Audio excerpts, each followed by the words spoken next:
रब्बी इन्नी लिमा अंज़लत अलैया मिन खैरिन फ़कीर। जब शुएब अलैहिस्सलाम की बेटी अपने वालिद से ये कहती हैं कि इस नौजवान को जो है हमें अपने घर में रख लेना चाहिए, तो मुफस्सिर किराम ये फरमाते हैं कि गोया कि बेटी जो है वो कोट वर्ड्स में अपने वालिद से ये कह रही है कि ये नौजवान इस काबिल है कि इसको घर में रखा जा सकता है, तो इसका मतलब है कि वो अपनी पसंद का इजहार कर रही है। अब यहाँ से मुफस्सिर किराम बहुत सारी खूबसूरत नुकात ये बयान करते हैं। एक तो ये कि बाप और बेटी के दरमियान में कम्युनिकेशन गैप नहीं है, वो दोनों एक दूसरे के साथ फ्रीली एक शख्स के बारे में बात कर रहे हैं। तो ये माँ बाप के और औलाद के दरमियान में ऐसा होना चाहिए कि वो एक दूसरे से अपने दिल की बात को डिस्कस कर सकें,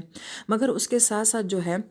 हया रहनी चाहिए, एक किरदार के साथ एक डिसेंट वे में जो है वो बात करनी चाहिए। तो एक बेटी अपने बाप से ये नहीं कह रही कि ये मुझे पसंद आ गया है तो इसको हम अपने घर रख लेते हैं, बल्कि वो उसके अंदर की खूबियों का तस्करा कर रही हैं कि ये ईमानदार भी है और ये ताकतवर भी है। तो गोया कि बड़े ही बाहया अंदाज में, बड़े ही बाकिरदार अंदाज में जो है वो अपनी पसंद का इजहार कर रही हैं। लिहाजा अगर बेटियां माँ बाप के सामने अपनी पसंद का इजहार करती हैं तो कोई बुरी बात नहीं है, लेकिन दूसरी बात है कि इजहार करने का भी एक तरीका होना चाहिए। और तीसरा ये कि चॉइस भी ऐसी होनी चाहिए कि जिसको आप बता सकें किसी को कि अगर मैंने किसी को पसंद किया है तो किस बेस पे किया है, किस म्यार पे किया है। तो गोया कि यहाँ पे ये कहा जा रहा है कि एक मर्द के अंदर औरत क्या देखती है कि एक तो वो अमानतदार होना चाहिए और दूसरा उसके अंदर कमाने की सलाहियत होनी चाहिए, यानी कि ताकत होनी चाहिए।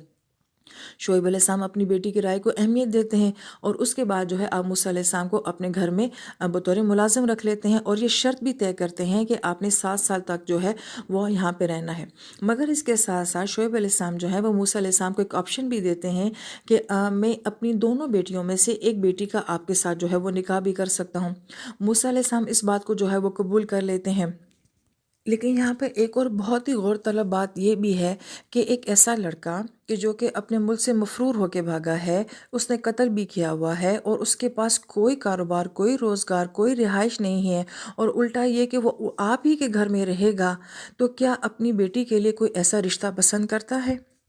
मगर शुएब अलैहिस्सलाम तो मूसा अलैहिस्सलाम को एक्सेप्ट कर लेते हैं और मूसा अलैहिस्सलाम अभी नबी तो नहीं बने हैं। लेकिन यहाँ पे बहुत ही अहम बात यह है कि अगर हमारे घर में हमारी बेटियों के रिश्ते आते हैं और हम ये देखते हैं कि सामने वाला लड़का जो है उसके अंदर ईमानदारी है और कमाने की सलाहियत है, क्योंकि ताकत तो मूसा अलैहिस्सलाम के अंदर थी और सच्चाई आपके अंदर थी। और कोई भी जो अहले नज़र होता है वो जानता है कि जिसके अंदर ये सलाहियत हो तो फिल वक्त ये कितनी ही मुश्किल सिचुएशन में क्यों ना हो, लेकिन आगे जाके ये अपने हालात खुद बेहतर कर लेगा। लिहाजा इतना बड़ा जुर्म करने के बावजूद भी, कत्ल करने के बावजूद भी, सिर्फ इस बात के ऊपर कि यह सच्चाई से जो है बात कर रहा है, तो गोया कि एक बाप जो है वो उस लड़के को अपनी बेटी के लिए कबूल कर रहा है। और यहाँ पे बहुत ही अहम बात जो हमारे लिए बड़ी इस्लाह का बायस है, और ताला हमें से फ़ायदा उठाने की तौफीक भी दे, कि जब हमारे घरों में रिश्ते आते हैं तो हमारे लिए बहुत बड़ा मसला होता है कि हम कैसे सिलेक्ट करें, हमें कैसे पता चले कि हमें किस किस्म का रिश्ता आए तो हमें उसे हाँ कर देनी चाहिए। तो कुरान हमें यहाँ पे ये बता रहा है कि सामने वाले शख्स के अंदर आपको कौन सी दो खूबियाँ देखनी चाहिए, कि अगर वो सच्चा इंसान है, अगर वो ईमानदार है, बाहया बाकिरदार है, और दूसरी बात है कि अगर उसके पास कमाने की सलाहियत है और प्रेजेंट सिचुएशन में अगर वो कुछ नहीं भी कमा रहा है, तो ऐसे शख्स को अपनी बेटी दी जा सकती है। लिहाजा हम ये देखते हैं कि नहीं, घर भी हो, गाड़ी भी हो, रोज़गार भी हो, सब कुछ होने के बाद फिर हम रिश्ता देते हैं। तो कितनी ऐसी मिसालें हैं कि जब शादियां होती हैं तो बाज़ औक़ात इंसान के पास बहुत कुछ होता है मगर बाद में सब कुछ चला जाता है। और कितने लोग ऐसे हैं जो कि शादियां कर लेते हैं, उस वक़्त उनके पास कुछ नहीं होता मगर बाद में अल्लाह ताला बहुत कुछ दे देते हैं। लिहाजा रिश्ता करते वक्त जो है सामने वाले बच्चे में जो है ये दो सलाहियतें देखनी चाहिए, और उसके बाद फिर आपकी अपनी बेटी का नसीब होता है कि जो अल्लाह ताला ने उसको देना होता है वो उसको ज़रूर देंगे।